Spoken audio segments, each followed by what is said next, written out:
तुम्हाला असं नाही का वाटत आजकाल लोक आहे ना लग्नामध्ये काहीतरी नवीन नवीन नवीन नवीन नवीन करायला लागले.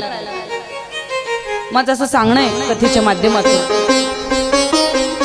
खऱ्या खऱ्या अर्थाने लग्नात काहीतरी नवीन पद्धत करायची असेल तर हे असं पातिव्रत्य धर्म सांगणारे जे काही लोक आहेत त्यांना बोलवून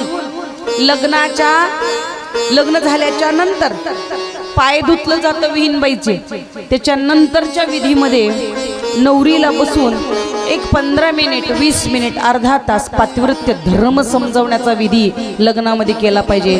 कारण आजकाल मुलींना पातिव्रत्य धर्म काय आहे हे सांगणारं कोणी राहिलं नाही आणि त्यामुळे आज घटस्फोटाचे प्रमाण वाढलेले आहेत.